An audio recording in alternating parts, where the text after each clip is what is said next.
조기설계 토크 콘서트 이어서 3부 진행하도록 하겠습니다. 3부에서는 또 특별한 손님을 모셨습니다. PMA 엔지니어링의 윤하경 대표님 모셨습니다. 안녕하세요. 네, 2부에 이어서 양승호 사장님 배석해 주셨고요. 예, 그리고 이번에 이제 그 진행할 내용은 양윤재 교수님 하면 가장 먼저 떠오르는 프로젝트가 아닌가 싶습니다. 청계천에 관련된 얘기가 되겠고요. 청계천 이전에 또 도심 재개발에 관한 얘기, 또 그 이전에 불량촌에 관한 얘기, 이런 얘기들을 한번 다양하게 들어보는 시간을 갖도록 하겠습니다.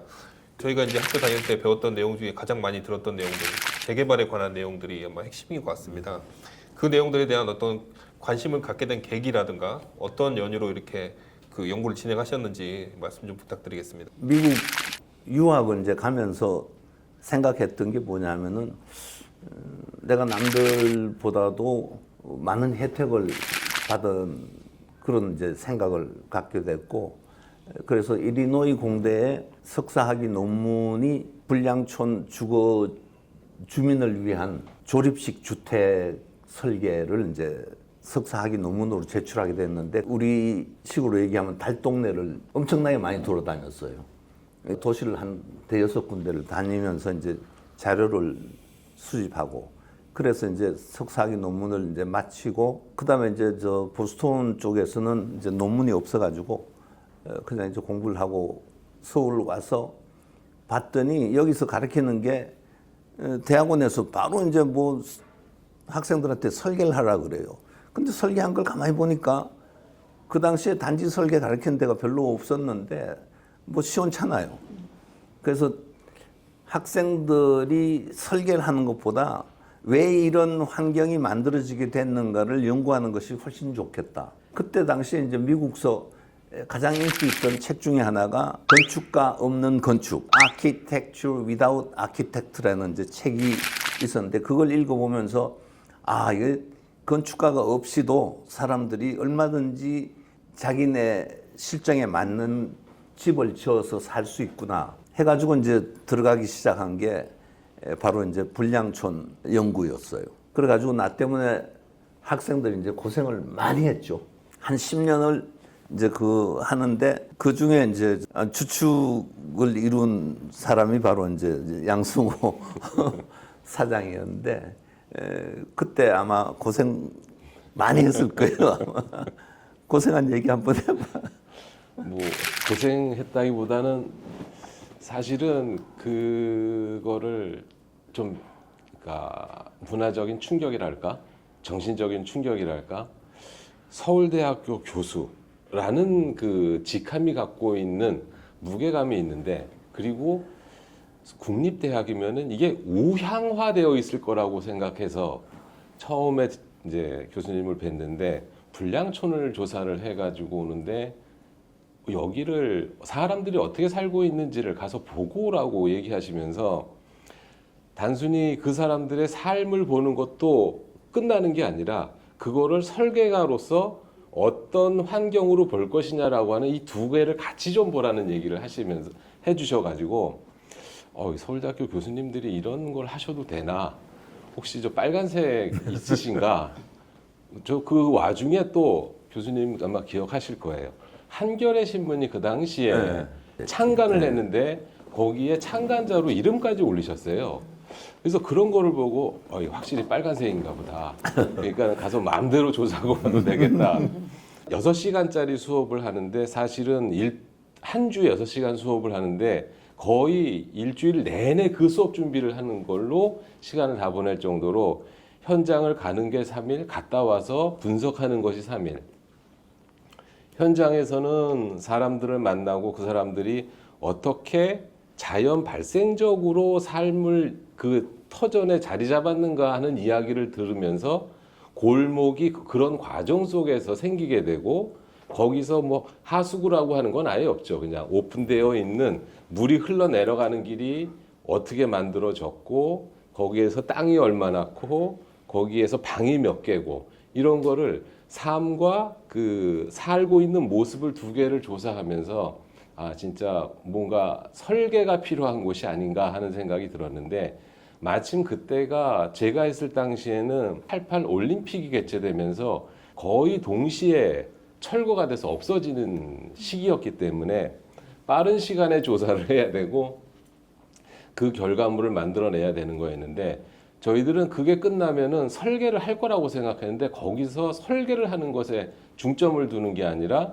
오히려 조사하는 곳에다가 중점을 둬서 그 사람들이 어떻게 살았는지 어떻게 살아왔는지를 공부하는 큰 도움이 됐던 것 같습니다. 10년 하니까 서울 시내에 웬만한 저 재개발 그러니까 달동네는 거의 다 쫓아다니는 셈이 됐는데 나도 나지만은 그거 이제 연구하라고 팀을 나눠 가지고 이제 했던 친구들이 너무 열심히 그걸 저 준비를 하고 잘 따라와 줘 가지고 그때 우리나라에서 진행됐던 대표적인 게 바로 신도시 5대 신도시 사업이었고 그래서 신도시보다는 재개발을 통해서 도시 주택을 활성화시켜야 되겠다 하는 생각을 이제 굳게 가지고 있었는데 10년째 되던 해에 지금 중앙대학교 교수로 있던 이제 저 배웅규 교수가 석사학위 논문을 하월곡동 재개발 주거지를 어떻게 이제 바꾸는 계획으로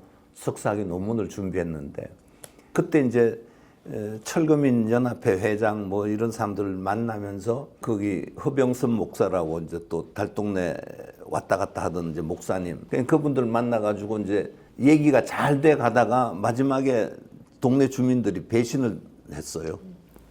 그래가지고 그 프로젝트가 이제 무산이 되는 걸 보고 야 이건 우리가 설계하고 계획한 사람들이 아무리 저 열심히 하고 그다음에 도와주는 분들이 열심히 해도 이게 이제 저 성공하기가 어렵구나. 그때 이제 앞장서서 일했던 사람이 재정구 국회의원이라고 지금 돌아가셨지만은 이제 그 양반이 열심히 했는데 결국은 저 달동네가 안 없어지더라고요. 강압적인 철거. 그다음에 이 사람들이 이제 그 반대되는 세력들이 부대쳐 가지고 그 이후에도 이제 사회적으로 많은 무리가 있었지만은 그런 걸 보고 달동네 연구는 내가 손을 떼야 되겠다. 그러면서 준비한 게 바로 이제 저소득층 주거지 연구라는 책을 이제 만들면서 내가 달동네 연구를 이제 손을 뗐는데 그 책을 출판하면서 가장 도움을 많이 줬던 사람이 바로 이제 양승호 사장이었어요. 학생들이 열심히 할 수밖에 없었던 게 대학원 입학해가지고 긴장 바짝 하고 있을 때 첫 학기 수업이 불량촌 수업이었어요. 그러니까는 뭐 이거는 첫 학기에 대학원 들어와가지고 현장 나가면서 조사하고 하는 일이니까는 뭐 열심히 할 수밖에 없었죠. 근데 그 당시에 대학에서든 건축 분야에서든 도시계획 분야도 마찬가지지만 소위 불량주택 연구를 한 사람이 하나도 없어요. 근데 불량주택 연구는 고사하고 불량촌 주민들의 입장을 대변해가지고 이제 사회운동으로 끌고 갔던 사람들이 소위 이제 사회학과 교수님들이에요. 지금 기억에 나는 게 이제 연세대학교의 뭐 조혜정 교수 같은 사람이고 주로 이제 여자 사회학과 교수들이 거기에 이제 들어가서 살기도 하고 그러면서 이제 그 사람들 입장을 대변했는데 건축 분야는 거의 90% 이상이 전부 신도시 쪽으로 이제 가서 일을 정부가 이제 아주 작정을 하고 신도시를 밀어붙일 때였으니까 나는 이제 그러고 난 뒤에 90년대 초에 10년 그 불량촌 연구를 마감하고 미국으로 1년 동안 세바티칼 가게 돼요. 그래서 이제 시애틀로 이제 가서 1년을 사는데 시애틀이 미국에서 살기 좋은 도시로 계속 1등을 하는 거예요. 그래가지고 왜 그러냐 그랬더니 그린벨트가 딱 쳐져 있고 공기가 너무 좋고 그다음에 사람들이 너무 즐겁게 이제 살고 근데 지하도나 고가도로가 하나도 없어요. 그 도시에는. 근데 우리는 지하도로 이제 사람들이 오르락내리락 다녀야 되고 고가도로에서 자동차들이 막 이제 다니고 공기도 너무 나쁘고 그래서 어떻게 하면은 서울을 시애틀 같은 도시로 좀 만들어 볼 수 없을까 이제 고민을 하다가 도심 재개발 쪽으로 내가 이제 방향을 틀어야 되겠다. 도심 재개발을 통해서 도시가 새롭게 태어나야지 신도시 만들어 가지고 도시에 있는 사람들을 자꾸 끄집어내 가는 거는 도시 발전을 위해서 바람직하지 않지 않겠느냐.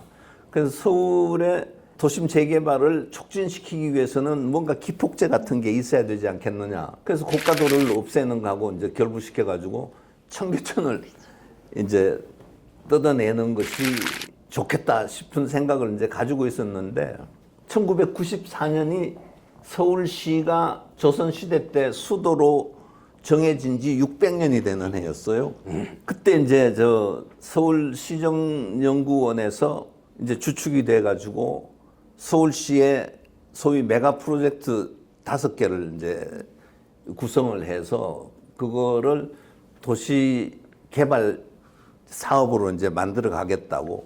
그 당시에 시정연구원 원장이 환경대학원 교수로 있던 최상철 교수님이고, 그다음 이사장이 강병기 교수님이고. 근데 이제 5대 메가 프로젝트의 연구 총책임자로 이제 나를 지명을 하셔가지고, 그 나보고 이제 팀을 꾸리라 그래서 각 지역이 어디였냐 하면은 영등포, 그다음에 용산, 그다음에 상암, 그다음에 청량리, 그다음에 이제 도심부하고 이제 5개 이제 5대 메가 프로젝트에서 서울시를 5개 핵으로 나눠서 각각을 중심으로 이제 도시를 발전시켜 나가자. 그래가지고 이제 내가 총괄하고 내가 맡은 프로젝트가 이제 도심부인데, 그때 이제 최상철 교수가 교통 문제가 하도 심각해지니까 청계천 밑을 지하차도로 고속도로를 만들어가지고 서울의 도심의 교통 문제가 해결될 수 있지 않겠느냐 그래서 나보고 이제 청계천 밑을 한번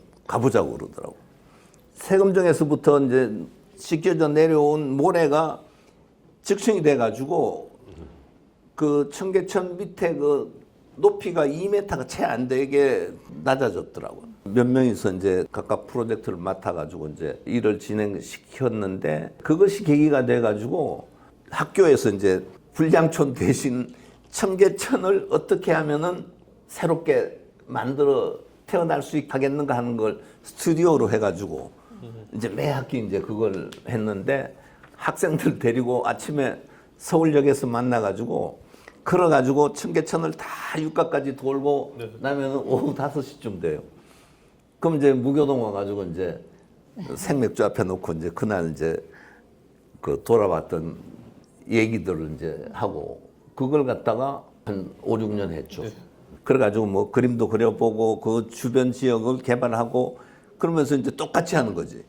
그 가서 상인들하고도 얘기하고 거기 도면 그리고 그곳을 어떻게 하면 개발시킬 수 있을까 해가지고 이제 만들어진 게 소규모 적응형 재개발 계획이라는 논문을 써가지고 발표를 하게 돼요. 시정연구원하고 이제 공동으로 이제 연구를 하는데, 시정연구원은 이제 사실 한 일도 없고, 근데 나중에 보니까 자기네들이 한 일이라고 그냥 대외적으로 막 발표를 하더라고. 그때 그 시정연구원에서 일하던 친구가 김광중 박사, 그다음에 그 밑에 이제 양재섭이라고 이제 환경대학원 출신인데, 이 두 친구들이 자기네 이름으로 그냥 발표를 하고 이러더라고. 그래가지고 내가 야단을 쳤지. 그랬더니 아니 시정연구원 돈으로 연구해놓고 왜 자기네들이 쓰면 안 되냐 그래서, 너 양심이 있으면은 손을 얹고 한번 생각해 보라고. 그때부터 이제 그 시정연구원하고 관계가 이제 별로 안 좋아졌죠. 그리고 이제 일을 시작하면서 이제 청계천에 대해서는 뭐 몇 년 동안 내가 뒷골목을 사사치 다녔으니까 이제 빠삭하게 이제 알게 된 거지, 그 실상을. 그 당시에 경제 발전이 막 되고 난 뒤에 지금 그 청계천 변에 있는 땅값이 굉장히 비싼 땅인데도 불구하고 생산되는 부가가치는 별로 없더라고. 그래서 이렇게 해가지고는 도시가 살기가 이제 어렵지 않겠느냐. 그래서 개발을 통해서 새로운 기능을 이제 집어넣는 것이 좋지 않겠느냐. 실상을 보면은 전부 10평 남짓되는 땅들이 막 빼곡하게 이제 들어차 있는 그런 상황이었어요.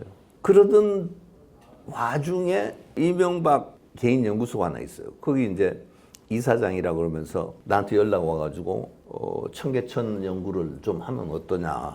근데 이제 그 전에 정석 박사가 어디서 이제 얘기를 듣고 청계천 살리기 연구회가 있는데 그 사람들이 하는 거는 수질 개선이지 그 개발 쪽이 아니더라고. 나보고 거기 가셔가지고 한번 얘기를 한번 해주시면 좋겠다고. 그래서 이제 청계천 연구회라는 데를 가서 내가 이제 쭉 연구해 오던 걸 갖다 이제 발표를 해주니까 이 사람들이 눈이 둥그레지는 거예요. 청계천 이렇게 만들 수가 있느냐 그래서 아니요 만들 수 있지요. 그랬더니 그럼 청계천 연구회 들어와 가지고 같이 하자고. 그래가지고 청계천 연구회에 한 1년 남짓 활동을 했어요. 예, 저도 그때가 기억이 나는데요. 2001년 4월쯤에 어느 날 갑자기 오셔가지고 이제 광화문에서 동대문까지 모델을 만들어라 그래서 한 4m 정도 되는 모델 저랑 최정선 박사랑 둘이 이렇게 현황 모델을 막 만들었더니 뭐에다 쓰시려고 그 당시에는 청계천에 고가가 있어가지고 고가를 포장한 지가 얼마 안 됐을 때였습니다. 그러니까 철거한다는 걸 상상을 못했던 때였는데 그걸 드러내고 그 밑에 이제 도로까지 걷어내서 복원한다는 아이디어를 뭐 내놨던 걸 보고 저는 이게 되겠나 뭐 이랬던 기억이 나는데요. 그 당시에 이제 그러다가 학교에 계시다가 청계천 복원본부 그리고 이제 부시장 이렇게 넘어가시는 단계가 되겠는데요. 그 당시에는 어떻게 해서 그렇게 들어가게 되셨는지 또 같이 일했던 전문가들은 어떤 사람들이 있었는지 궁금합니다. 내가 처음에 그 청계천 프로젝트 때문에 서울시에 가겠다 그랬을 때 주변에서 무지하게 말렸어요. 정치하는 사람들 옆에 가면은 좋지 않다고.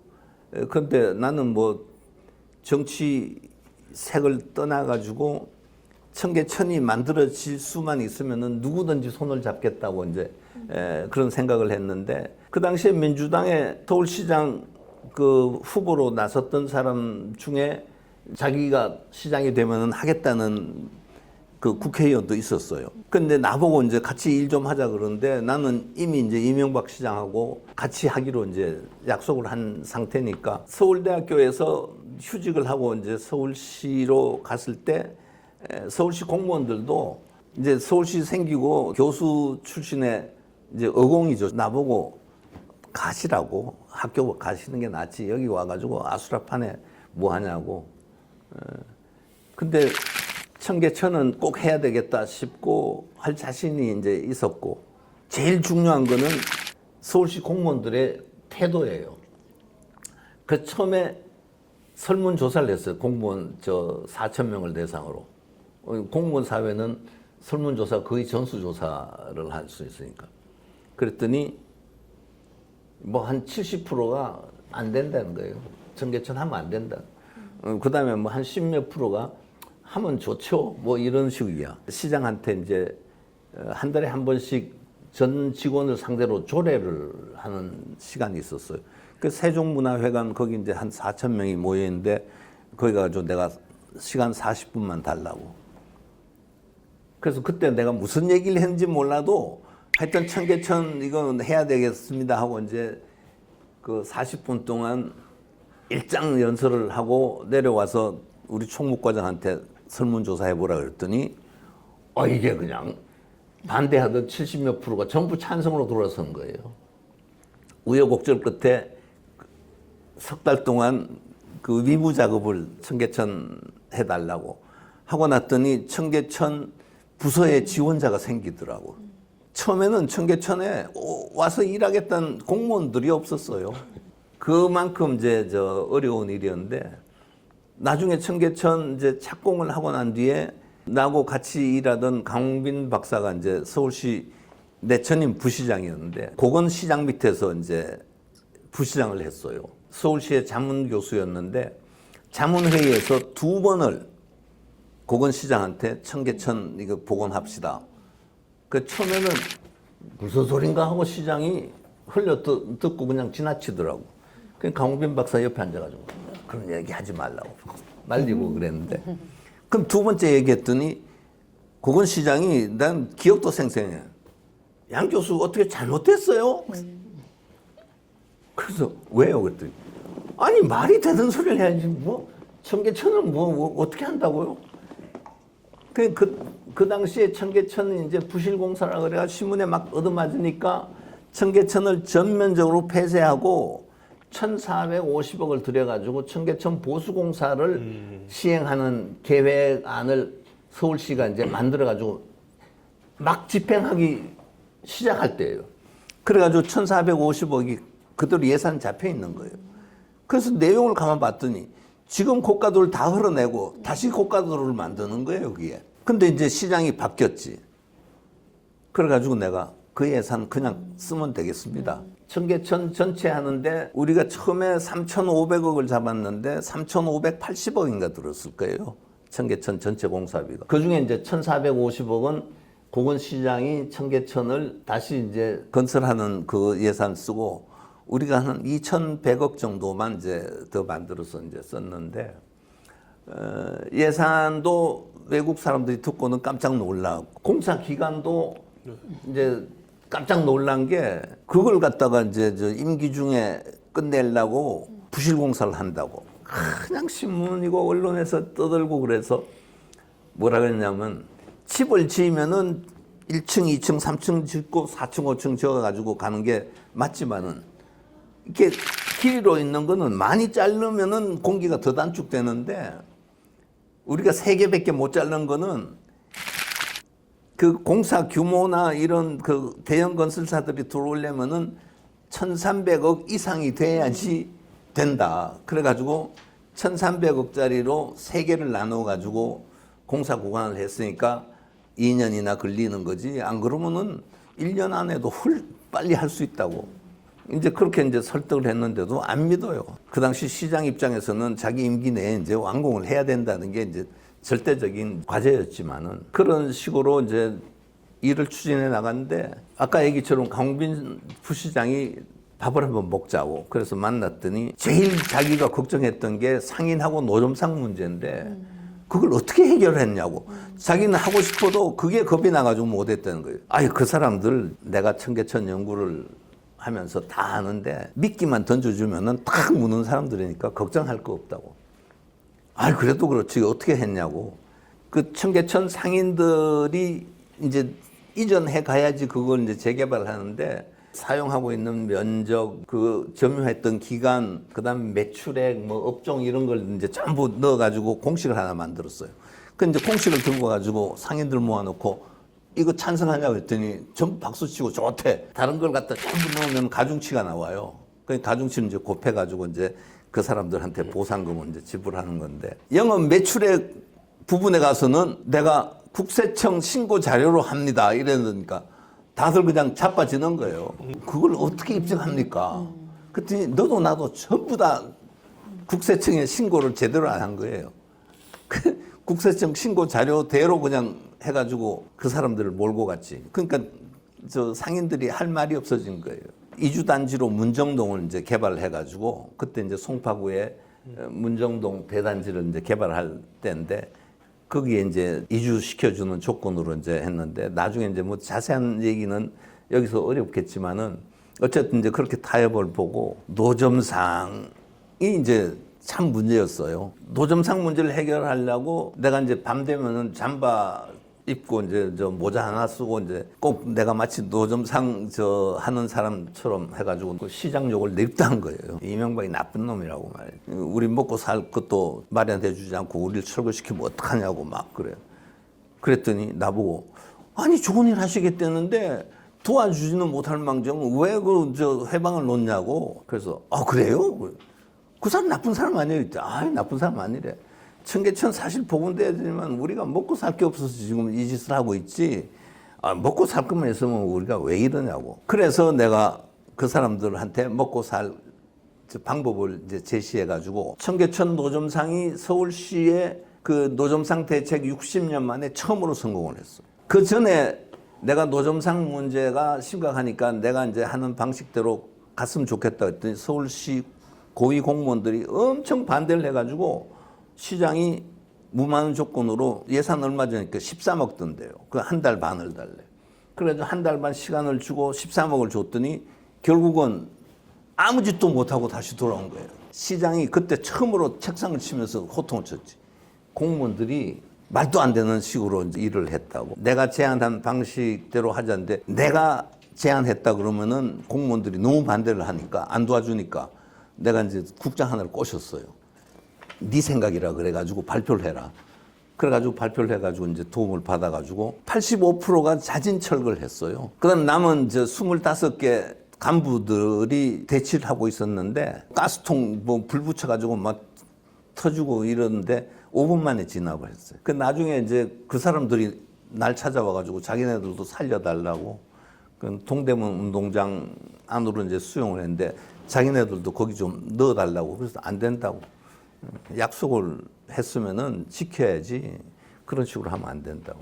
그래서 그 사람들은 이제 결국은 못 들어오고 정상적으로 이제 영업 활동을 하게끔 영업 감찰도 내고 세금도 내고 전기값 수도료 다 내게 하고 그리고 이제 나중 청계천이 완공되면서 성동공업고등학교 부지로 이제 다 이전을 한 거죠. 이제 그 사람들이. 실은 뭐 청계천으로 이렇게 얘기를 중심을 두고 계시지만은 그 저희가 스튜디오에서 작업을 할 때는 단순히 청계천을 뜯어내는 데다 중점을 두는 게 아니라 그 북쪽에 있는 을지로 그리고 그 밑에 있는 종로에 끼어 있는 전체 블럭, 그러니까 저 남쪽 끝에 있는 창신동에 뭐 봉제 공장들 많이 몰려 있는 곳, 그 다음에 뭐 기계, 전자, 뭐 화공, 기존의 산업들을 다 조사를 해가지고 현재 그 산업과 현재의 그 땅의 면적하고를 같이 스터디를 해보면서 이게 적정한 산업 규모이냐. 그 당시엔 또 뭐가 있었냐 하면은 도심 부적격 산업 이래가지고 맞아요. 도심에 있는 것들을 다 외곽으로 뺐어요. 땅에 비해서 그 도심에 적합한 산업이냐 그리고 효율성이 어느 정도이냐라고 하는 거를 따져가면서 뭐 전자에는 어떻고 기계에는 어떻고 화공은 어떻고 뭐 지금은 종로 쪽에 보면 보석 중심의 그런 산업도 있고 했는데 그러한 산업들하고 땅의 면적을 따져봐 가지고 그 당시에 이제 그 만들어냈던 게 소단위 적응형 재개발. 그래서 필지를 3개, 4개씩 묶으면은 뭐 한 150평 남짓 정도 되는 그래도 건물을 좀 올려가지고 그 건물에서 산업을 함으로 인해 가지고 생산성을 더 높이 가져갈 수 있는 단위를 제시했던 그게 이제 학교에서 같이 공부하면서 만들었던 그런 것들이어서 양 교수님 이제 청계천을 걷어내는 데다 사실은 사람들이 이렇게 초점을 많이 두고 보고 계시는데 그런 부분보다는 그것이 걷어짐으로 인해 가지고서 활성화돼서 이제 그 양쪽에 있는 도심 지역들이 재개발되고 활성화될 수 있는 그런 기회가 됐던 땅이 아니었나 생각이 듭니다. 제가 기억하기로는 이제 그 당시에 그 또 청계천 복원을 담당했던 중요한 연구기관인 서울시정개발연구원이죠. 그 당시 서울연구원에 이제 또 윤학영 대표님이 직접 재직을 하셔가지고 그 업무를 담당하셨던 걸로 알고 있는데 혹시 청계천 복원 관련해가지고 기억나는 에피소드나 뭐 이런 것들이 있나요? 아니, 사실 저는 아까 얘기하셨던 그 스튜디오를 할 때 그때는 그 도심 지역에 대해서 뭐 을지로부터 시작해서 충무로까지 전 지역을 보면서 그때 제 담당이 청계천을 파란색으로 칠하는 담당이었어요. 그래서 정말 청계천을 복원을 하고 거기에 이제 관수동이나 네. 이 지역을 그 말씀하셨던 이제 산업을 어떤 식으로 바꾸면서 이 지역의 변화를 끌어낼 거냐 뭐 이런 걸 상상을 하고 있던 찰나에 서울연구원을 갔는데 그 시작인 거죠. 청계천을 복원을 하면서 이렇게 꿈꾸던 것들을 이렇게 실행으로 만들어 가는데 그게 연구만으로는 안 되잖아요. 연구뿐만이 아니라 서울시의 조직력 그리고 행정력 뭐 이런 것들이 다 포함이 되면서 이제 실행까지 간 거예요. 그래서 아까 이제 잠깐 말씀하시던 것 같은데 제가 굉장히 기억에 남았던 일은 하나가 뭐였냐면 청계천을 복원을 하면서 이제 주변 블록들이 있잖아요. 그러면 이 복원이 되기 전에 이 다음 단계가 이 개발이 어떻게 될 거냐.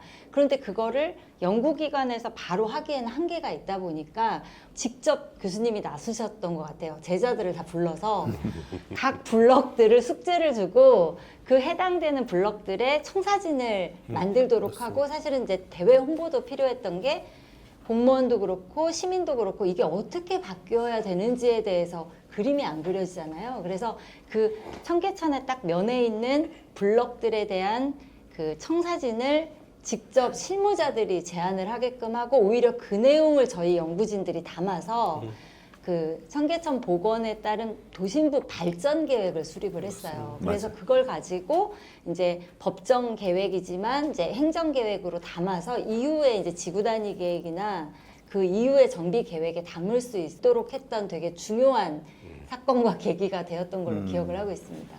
근데 이제 청계천하고 이제 동시에 서울시에서 추진했던 게 뉴타운 사업이에요. 그 뉴타운 사업이란 게 이제 다른 말로 하면은 주거지 재개발 사업인데 도심부에 낙후되어 있던 주거지를 갖다가 압구정동 스타일로 개발해가지고 강남의 수요를 글로 이제 흡수해 가는 그런 전략을 세우고 내가 있는 한에는 절대로 신도시 개발은 안 된다고. 그리고 이제 서울시에서 이제 뉴타운 개발을 시작했는데 그 당시에 건설부가 가지고 있던 제도로서는 한계가 있었어요. 건설부가 가지고 이제 법 고쳐 달라고 그러는데 그 이후에 한 7년 있다가 그 법이 바뀌어지더라고요. 전국에 뉴타운 사업 지구가 500개가 넘게 지정이 됐었어요. 그래서 시범 사업 케이스를 이제 영등포하고 뭐 여러 군데 했는데 왕십리를 내가 이제 담당을 해가지고 이제 추진을 했는데 그동안에 여러 가지 일이 있었지만은 운동권에서 하도 반대를 해가지고 운동권 건축가들 둘을 왕십리로 초빙을 했어요. 엄청난 돈을 들여가지고. 그래가지고 했더니 이 사람들이 나중에 혀를 내두르면서 도망가 버렸어요. 그 중에 한 사람이 이제 정기용 소장이라고 돌아가셨지만은 하도 바깥에서 반대를 하길래 일단 들어와서 직접 해보시라고. 근데 그 사람들이 건축을 했지 그런 재개발 계획을 한 번도 해본 적이 없어요. 그러니까 그림을 못 그리지. 그 자기가 그림을 못 그리니까 나보고 그림 그릴 수 있는 사람을 사달래.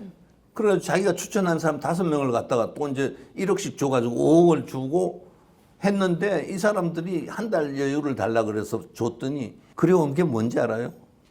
중학교 2학년 학생들도 그런 식으로 안 그릴 거예요. 그래가지고 내가 보는 데서 다 찢어가지고 팽개치고 그다음에 이제 그림을 부탁한 게 최도호 소장으로 있는 그 설계 사무실 초빙해가지고 같이 이제 그림을 그려서 봤는데 그 시범 단지인 아현, 왕십리, 뭐 뉴타운들은 지금 인기가 너무너무 좋아가지고 네. 그게 아직까지도 남아서 가재울도 최근에 개발이 되고 네. 그 당시에 진짜 씨를 뿌려 놓으셨던 것들이 지금에 와가지고 도심 지역 내에 아주 고급 주거지로 많이 바뀌고 있죠. 재개발도 잘만 해나가면은 얼마든지 지속 가능한 도시로 발전시킬 수 있다는 걸 갖다 이제 느꼈는데 인구가 자꾸 줄고 나니까 일본만 해도 신도시들이 지금 전부 폐허가 돼가지고 다 철거하고 있더라고요. 근데 우리도 그 정도까지는 아니지만은 지방의 신도시들은 이제 조만간 참 어려움을 겪지 않을까 싶은 생각이 많이 드네요. 그 당시에 그 불량촌 정리를 이제 제가 거의 한 10년치 정도쯤 되죠. 그 10년. 10년치에서 한 40여 개의 프로젝트를 모아놓고 그 자료들을 이제 사실 저는 정리만 했고요. 그 정리를 하면서 제가 제일 걱정이 들었던 게 뭐냐면 이 책을 누가 인쇄를 해줄까 하는 거였어요. 누가 사볼 책도 아니고 역사적인 어떤 자료가 되는 책도 아니고. 그런데 양 교수님이 어느 날은 저랑 같이 가자고 그래가서 갔더니 열화당에서 그 당시에 이거를 인쇄를 해주겠다고 그래가지고 사실 저는 열화당 사장님께 대단히 고맙습니다. 근데 고마운 건 이제 그때뿐이고 예. 나보고 이제 300권을 현찰을 주고 사가라고 그래가지고 내가 이제 300권 샀어요. 2,000부를 찍었는데 근데 300부를 사고 이제 팔리면은 인쇄를 주기로 약속을 했는데 지금까지 인쇄를 한 번도 받아본 적도 없고 근데 책은 다 팔리고 절판이 돼가지고 없어요. 그때 당시에 이제 출판 단지를 을지로에서 옮겨야 되겠다 그래가지고 열화당 사장이 거기 이제 추진위원장이었어요. 나한테 설계를 부탁을 하더라고요. 그래서 나는 신도시 난 계획 못 한다 그랬더니 뭐 나보고 양 교수님이 해야 된다고 진짜 안 한다고. 그 나보고 추천을 하래. 환경 교수하고 민현식 교수를 이제 추천을 해가지고 둘이서 이제 파주 헤일리를 이제 만들게 됐는데 그 이후에 이제 난 파주를 뭐 한 번인가 가봤는데 내가 생각하던 그 도시하고는 좀 거리가 멀더라고. 지금은 당연하게 느껴지는 부분을 내가 이제 바꿔놓은 게 있어요. 사옥 빌딩이나 대로변의 높은 건물들의 1층은 전부 그 당시에 로비로 썼습니다. 그러니까 들어가면은 아무것도 없고 그냥 엘리베이터 샤프트로 이제 위로 올라가는데 이 그렇게 되니까 저녁 때 가로가 다 죽어버리는 거예요. 그래서 이걸 살리는 방법을 써야 되겠다 그래서 그때 논문을 이종준이라고 그 친구를 통해 가지고 이제 논문을 썼는데 그게 대규모 사옥 건물의 1층을 활성화시키는 방안에 관한 연구인가 뭐 그래요. 그러고 났더니 그 다음부터 대형 건물의 1층은 전부 커피숍이나 뭐 다른 걸로 다 바뀌어가지고 밤이 돼가지고도 대로변에 그 가로가 굉장히 밝아지는 그런 이제 효과가 있었는데 그거하고 덧붙여가지고 우리 윤하경 소장 석사기 논문도 대단한 논문이죠. 각 구청에 담을 다 헐어버리고 거기다가 공원하고 조경 공간을 만들어가지고 시민들하고 저 관공서에 벽을 허무는 사람이 바로 우리 윤하경 소장이. 예, 청계천과 뉴타운 얘기 또 여러 단과 뭐 다양한 얘기들 나눠본 시간이 됐고요. 그래서 그 시간을 마치고 이제 4부에서는 교수님의 어떤 학문적 관심과 제자들의 활동, 후배들과의 관계 이런 내용으로 진행을 하도록 하겠습니다. 예, 3부 마치겠습니다. 공무원들이 굉장히 많아요. 제 개인적으로는 30년 됐는데 아 이게 논문이 아니면 어떻게 논문이 돼야 되냐고. 너 책 읽어봤어? 이 책 봤어? 그러고 이제 야 나는 언제 독서를 가지고 저는 살 수 있을까? 특혜 없었습니다. 난 딱 보더니 뭐 사람 취급도 안 하는 거예요.